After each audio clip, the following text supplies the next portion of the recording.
Thank God. This incredible HFY masterpiece found you today. Witness the legend, starting now.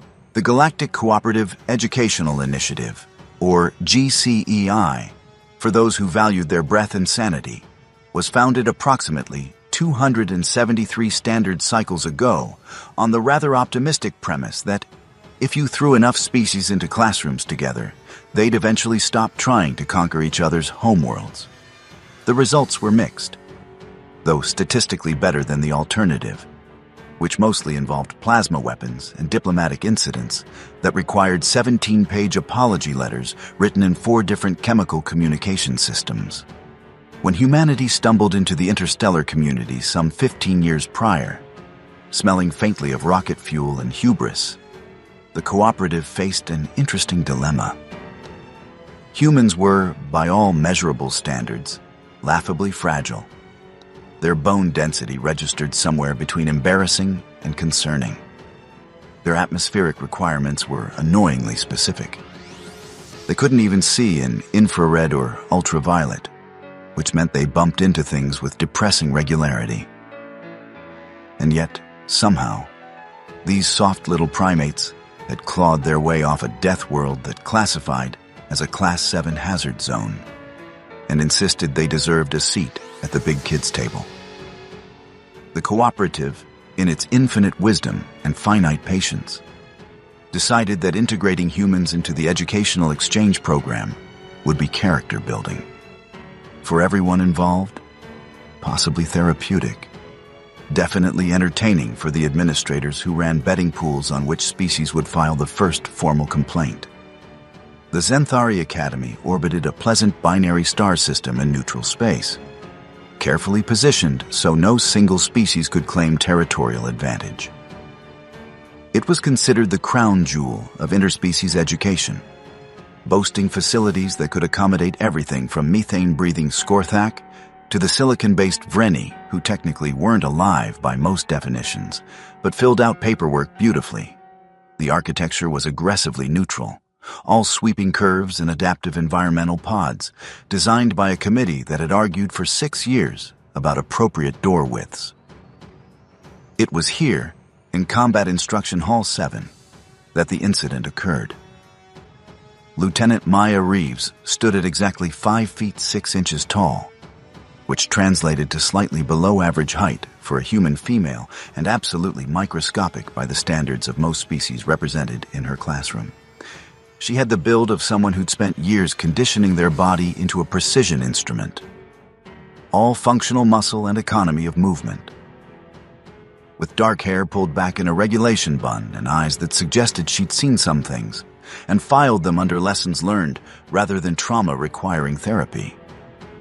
She'd been assigned to the Academy 6 months ago as part of Earth's contribution to the martial arts instruction program, which had been met with approximately the level of enthusiasm one might reserve for a child, insisting they could contribute to a construction project with a plastic hammer. The cooperative humored humanity's participation because refusing would have been diplomatically complicated, and because watching humans attempt to teach combat techniques to species who could bench press small vehicles had comedic value. Maya's class consisted of 47 students representing 12 different species, most of whom attended her sessions with the barely concealed amusement of adults watching a toddler explain quantum mechanics. There were the Kravik, hulking reptilians whose scales could deflect small arms fire, and who moved with the ponderous confidence of natural apex predators. The insectoid Chixar, whose reaction times operated on timescales that made human reflexes look like they were moving through honey. Several Quillian students, whose 4 arms and triple-jointed limbs gave them advantages in close combat that made human anatomy look like a design flaw. And a handful of other species, each of whom could, in theory, reduce Maya to a small smear on the floor without breaking whatever they had that approximated a sweat. Then there was Instructor Karvoth. Karvoth belonged to the Drakon, a species that had built an interstellar reputation on 3 things: military prowess, insufferable pride, and bone density that registered somewhere between titanium and neutron star material. He stood 9 feet tall with scales that gleamed like polished obsidian, possessed 4 arms that ended in claws, capable of rending ship hulls, and had eyes that glowed with bioluminescent contempt. He'd been teaching combat instruction at the academy for 20 years, had personally trained 3 generations of cooperative peacekeepers, and possessed the kind of ego that required its own gravitational field.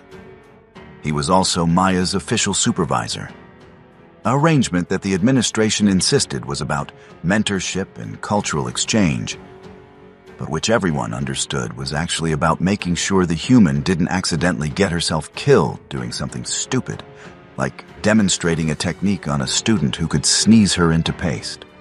Carvoth treated this supervisory role with all the enthusiasm of a surgeon asked to babysit someone's pet hamster during brain surgery. The morning of the incident began unremarkably, which should have been everyone's first warning that the universe was winding up for something spectacular. Maya arrived at Combat Hall 7 at precisely 0600, as she did every morning, and began running through her warm-up routine while the environmental systems adjusted the gravity to standard cooperative baseline. She moved through forms with mechanical precision, each movement economical and purposeful, ignoring the way several early arriving students watched with barely concealed amusement. "Still doing your little dance, I see," rumbled a voice that sounded like an avalanche achieving consciousness and deciding to be condescending about it. Maya didn't break her form, flowing through a strike sequence before straightening and turning to face Carvoth. "Good morning, Instructor. Warming up before class. Standard protocol." Standard for whom? Carvoth's quad-jawed mouth pulled into what might have been a smile, if you were generous with your definitions. "Your physiology requires constant maintenance, just to avoid deteriorating. It's almost endearing how much effort you invest in remaining merely adequate." 6 months of this. 6 months of backhanded compliments, casual dismissals, and the kind of condescension that was technically professional enough to avoid filing formal complaints but made Maya's teeth hurt from clenching. She'd dealt with worse during her years in Earth's military, where the training instructors could insult you in ways that required counseling to fully unpack. But at least they'd respected competence when they saw it. "I manage," Maya said neutrally, which was the diplomatic way of saying several things that would have required those 17-page apology letters. Students filed in as the chronometer ticked toward 0630, filling the tiered observation areas around the central practice floor. Maya's roster showed 47 enrolled, and 46 were present, which was above average and suggested something interesting was happening. Students generally skipped classes they found boring, and the cooperative's educational philosophy leaned heavily toward letting participation be voluntary, on the grounds that forced attendance just bred resentment and poor combat form. The missing student was Thornick, one of the Kravik, who'd filed a grievance last week after Maya had successfully thrown him during a demonstration. The grievance had been dismissed. Technique was technique regardless of size differential. But Thornick's pride remained injured in ways the medical bay couldn't address. "Attention!" Maya called out, her voice carrying across the hall without shouting. Human vocal cords might have been unimpressive compared to species with multiple resonating chambers. But evolution had gifted humanity with remarkable projection for primates who'd learned to coordinate hunts across savanna distances. Today, we're covering escape techniques from rear grapples with superior mass opponents. A ripple of amusement moved through the students. Superior mass opponents meant basically everyone here except Maya, and watching her demonstrate techniques designed for fighting bigger enemies had entertainment value even if they didn't take the actual instructions seriously. Carvoth shifted his bulk, scales scraping against each other with a sound like swords being sharpened. "Actually, Lieutenant Reeves, I thought today might be an excellent opportunity for a collaborative demonstration." Maya's expression didn't change, but something in her posture shifted fractionally, weight distribution adjusting in ways that nobody who wasn't specifically trained to notice such things would catch. A collaborative demonstration. Indeed. Karvoth descended from his supervisory platform with surprising grace, for something built like a tank had mated with a dragon. You've been instructing these students for 6 months in human combat techniques, but I think they would benefit from seeing how those techniques perform against proper Dracon combat forms. Educational comparison. Translation. Karvoth wanted to humiliate her in front of the students, demonstrate that human techniques were as fragile as human bones, and reassert the natural order where species who'd evolved as apex predators didn't take instruction from species who'd barely survived long enough to invent agriculture. The students perked up immediately. This was better than the usual instruction. This was entertainment. Maya considered her options with the kind of rapid tactical assessment that had kept her alive through 3 combat deployments in Earth's various peacekeeping disasters. She could decline, which would be professional and sensible, and would absolutely be interpreted as cowardice. She could accept and pull her techniques, which would be safe and boring and would waste everyone's time. Or she could accept and commit fully, which would be dangerous and interesting and might finally make a point that 6 months of professional competence hadn't managed to communicate. I think that's an excellent idea, Instructor Karvoth, Maya said pleasantly. What parameters did you have in mind? Karvoth's glow intensified slightly, which was Dracon for smug satisfaction. Simple demonstration. I'll apply a standing rear grapple with arm control. You demonstrate your escape technique.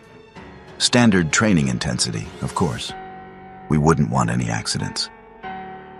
Standard training intensity for a Dracon meant force that would liquefy human organs.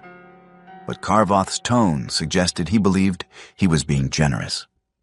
The students shifted forward in their seats, attention fully focused now. Several were already recording, because interspecies incidents made for excellent social media content and got enormous engagement metrics across the cooperative networks. Maya moved to the center of the practice floor, rolling her shoulders and shaking out her hands. Whenever you're ready, Instructor. Karvoth circled her like a predator assessing prey, which was probably instinctive behavior for Dracon, but came across as deeply condescending when performed by a 9-foot apex predator around a human woman who barely reached his mid-torso. He positioned himself behind her, close enough that she could feel the heat radiating off his scales, and his 4 arms moved with practiced precision. 2 arms locked around her torso, pinning her arms to her sides with pressure that immediately made breathing difficult. The other 2 secured her shoulders, claws resting against her collarbones with just enough pressure to be threatening without breaking skin. It was technically a training hold, the kind instructors used to demonstrate control without injury.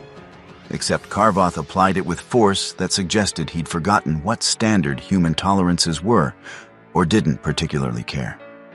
Notice the control, Karvoth announced to the class, his voice vibrating through Maya's ribcage.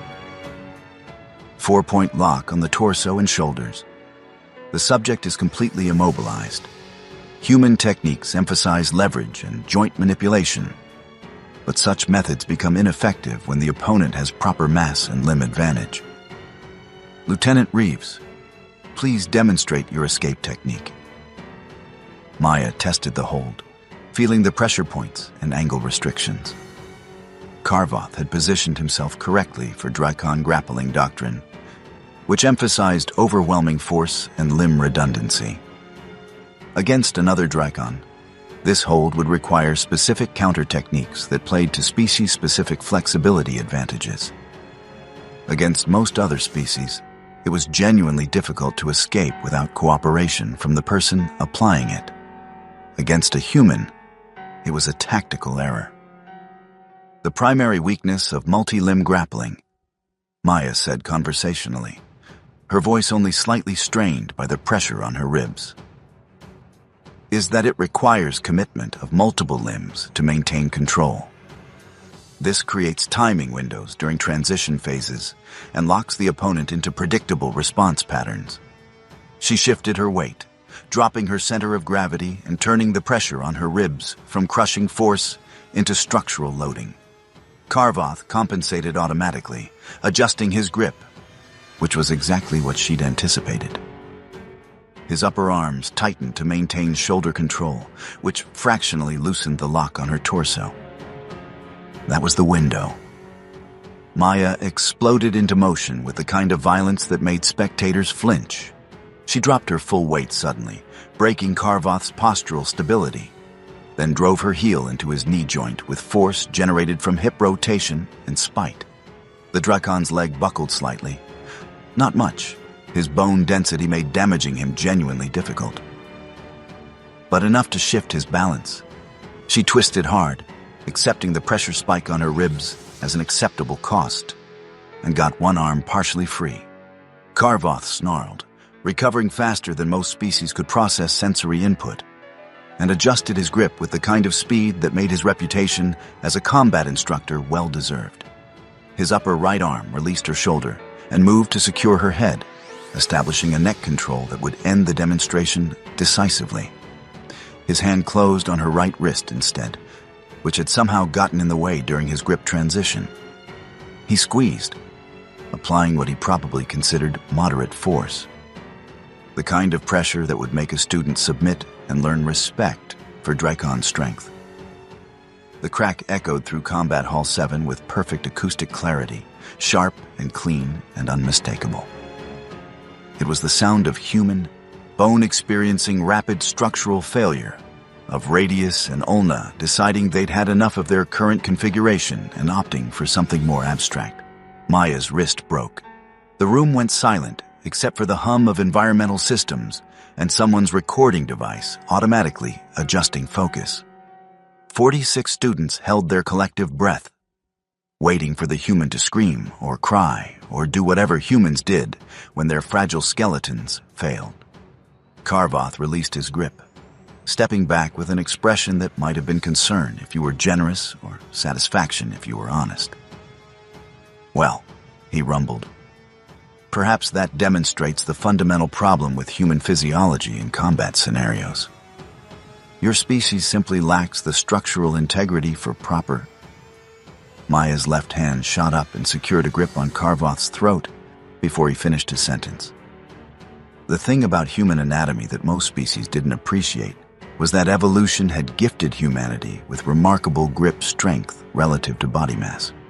Humans were persistence hunters, primates who'd learned to hang from things and throw things and strangle things with hands that had evolved for precision work but maintained surprising crushing power. Maya's left hand, driven by muscles conditioned through years of training and a really impressive amount of annoyance, locked onto Karvoth's throat with pressure that made his bioluminescent eyes widen. She didn't squeeze hard enough to damage anything. Drakon tracheal cartilage could probably survive atmospheric re-entry.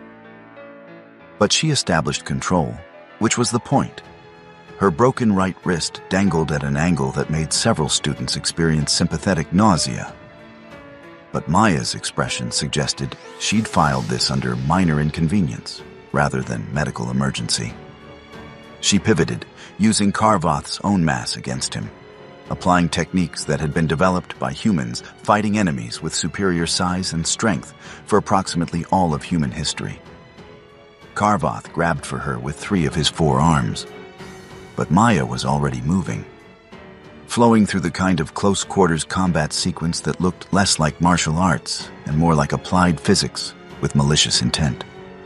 She used his reach against him, staying inside his striking envelope where his mass became a disadvantage. Her broken wrist swung like a morbid pendulum, but she didn't slow down, didn't hesitate. Fought through pain that would have dropped most species into shock. She got behind him, properly behind him this time, and executed a technique that had been developed by humans centuries ago for dealing with armored opponents who outmassed them by hundreds of pounds.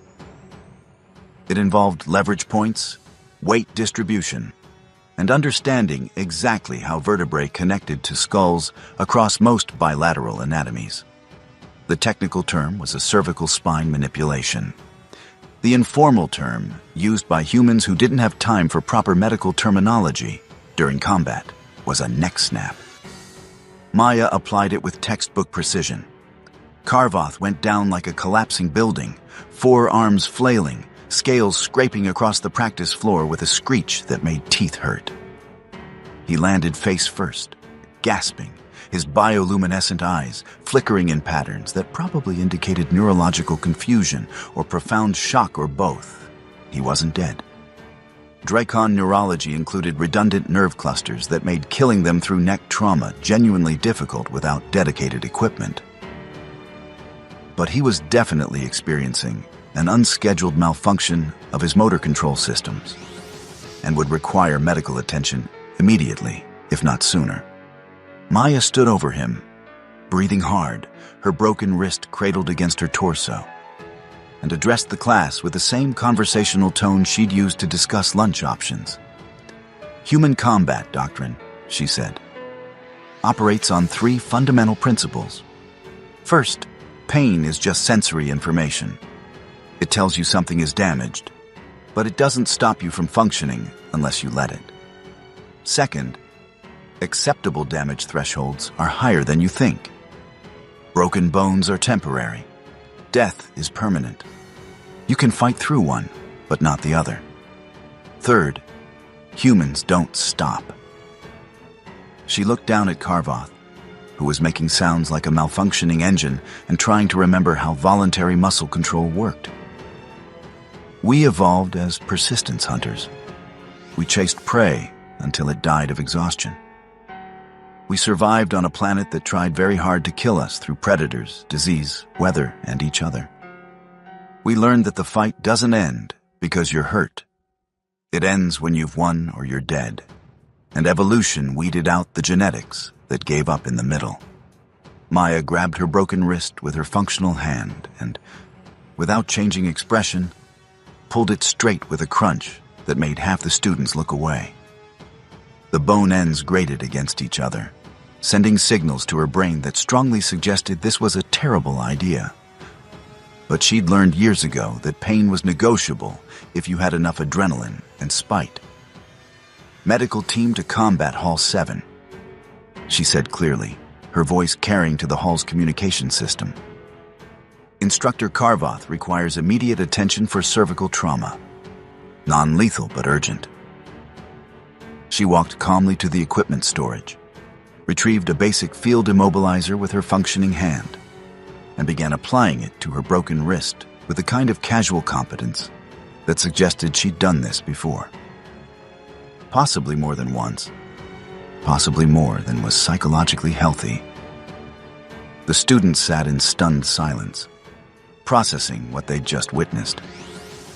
Several species didn't have adrenal systems, and were trying to understand how Maya was still conscious, let alone upright and providing first aid to herself. The Chickasaw were clicking to each other in patterns that probably translated to variations on what the actual hell just happened. The Kravik looked like they were reconsidering several fundamental assumptions about prey species and proper respect protocols. The medical team arrived within 3 minutes. The Academy maintained excellent emergency response times after an incident involving a Skorthak chemistry experiment, and loaded Karvoth onto an anti-grav stretcher while looking at Maya with expressions that suggested they weren't sure whether to treat her or study her for science. "Ma'am, you need immediate medical attention." The head medic, a Quillian named Rixith, insisted while scanning Maya's wrist with equipment that beeped in alarm patterns.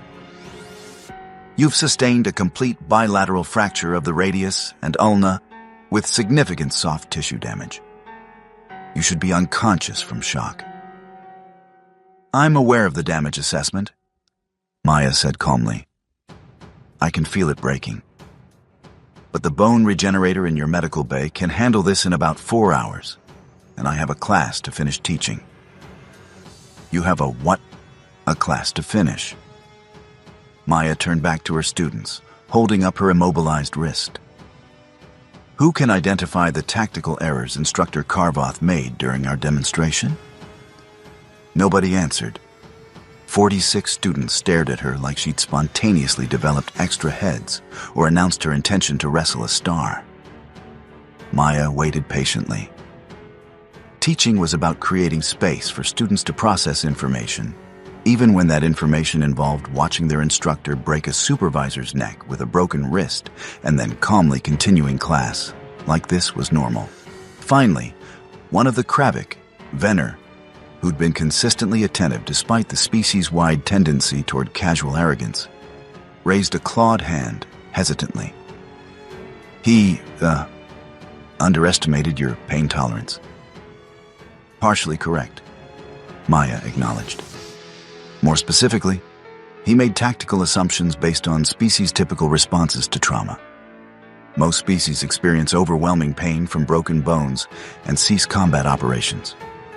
Humans, due to our evolutionary history and neurological architecture, can compartmentalize pain signals and continue functioning. This creates tactical surprise. Another hand, this time from a Chickasaw. He didn't expect you to immediately counterattack? Correct. When applying joint locks or submission holds, most species signal submission through stillness or vocalization. Humans have been selected by evolution to hide injury responses during critical survival moments.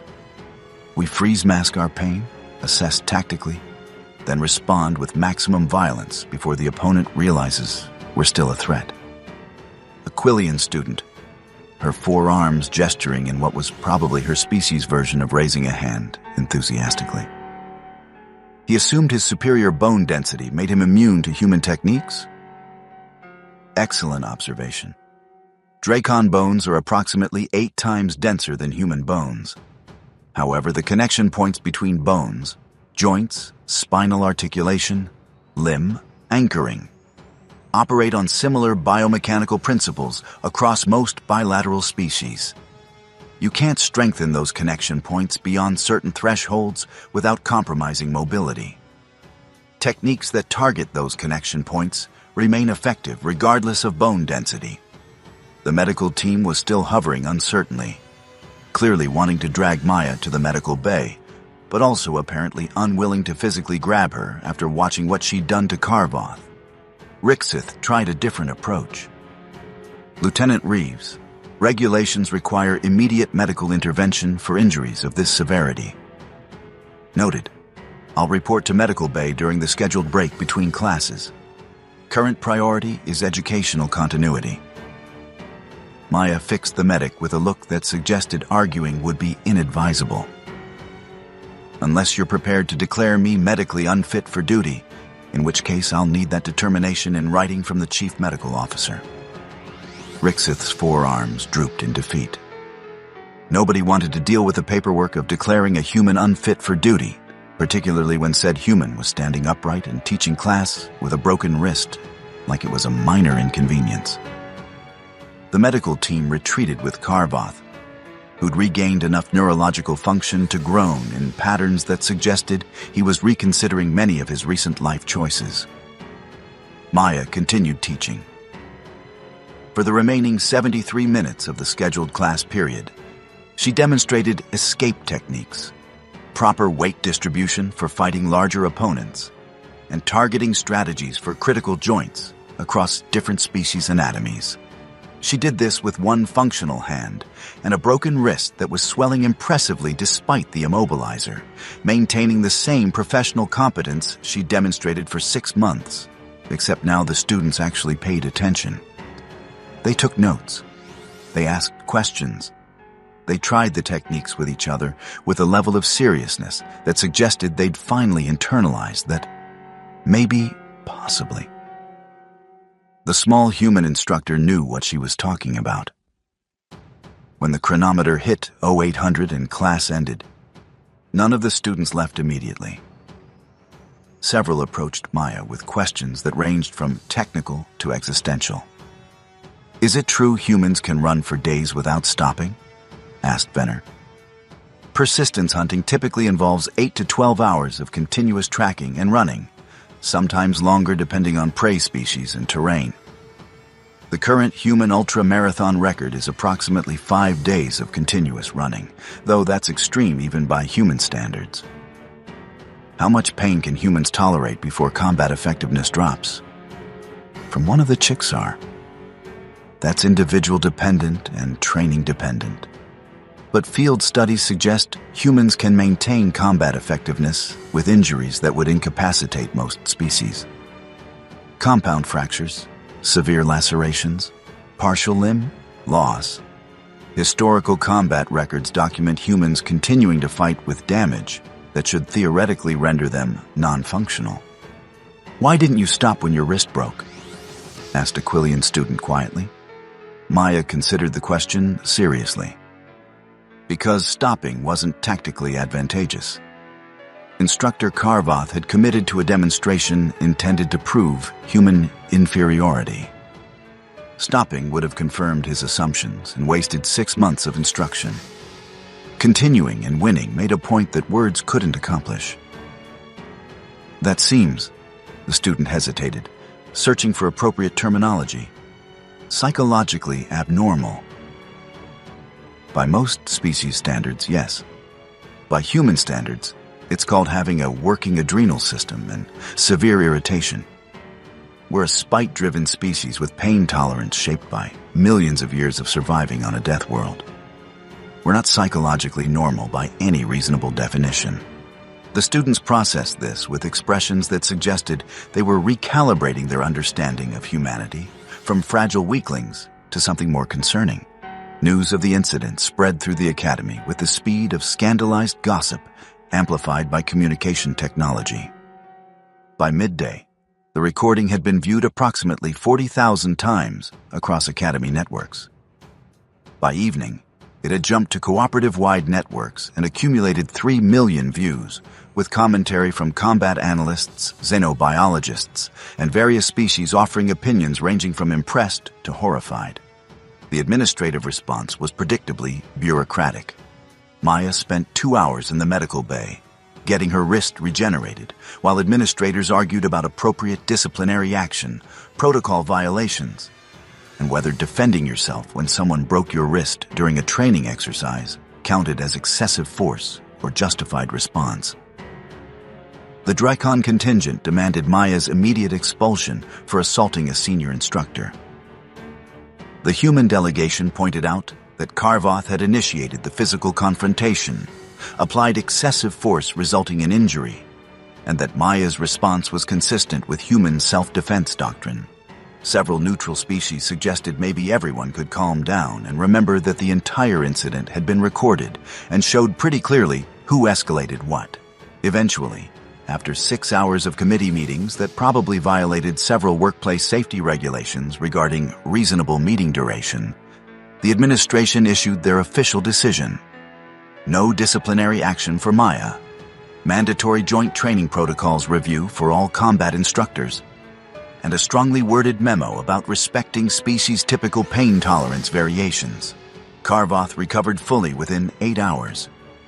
Dracon neurological redundancy was genuinely impressive, and immediately filed for reassignment to any facility that didn't contain humans.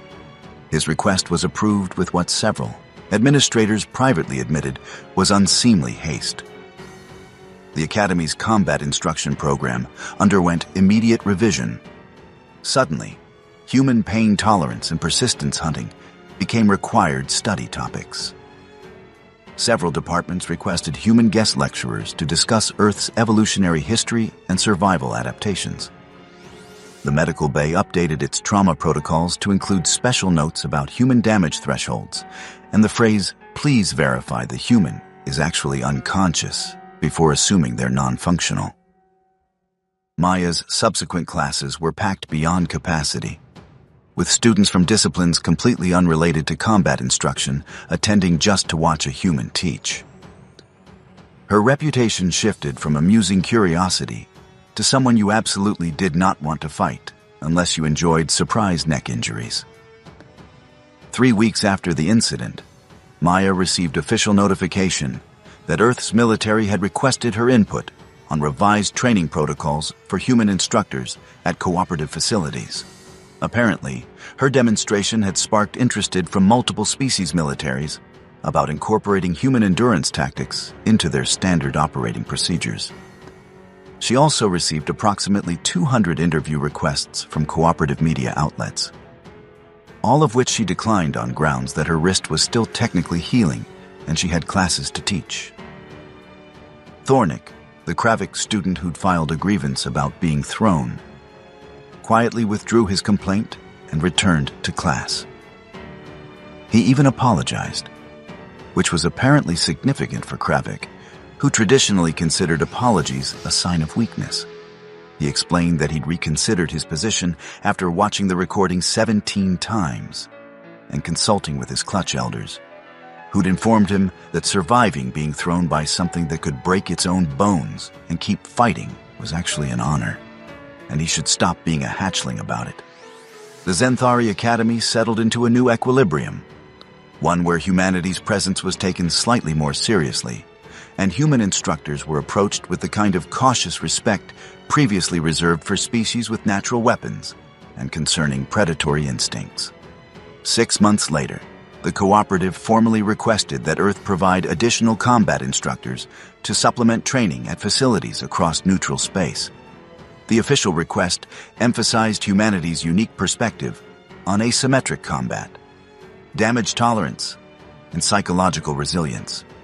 The unofficial commentary suggested that having humans demonstrate techniques provided excellent motivation for students to take training seriously. Since nobody wanted to be the person who lost a fight to something that could break like porcelain but refused to stop moving, Maya eventually accepted a promotion to senior instructor and began developing curriculum specifically focused on human combat philosophy for interspecies audiences. She maintained her policy of demonstrating techniques herself, though the administration instituted new protocols requiring medical staff on standby during any demonstration involving senior instructors from species with significant mass or density advantages.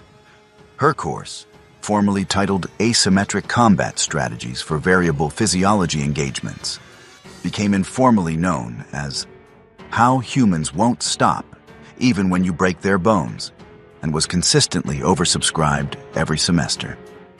The Galactic Cooperative quietly updated its threat assessment protocols for Earth, noting that while humans remained physically fragile by most species standards, they possessed psychological and neurological adaptations that made them significantly more dangerous than initial assessments suggested.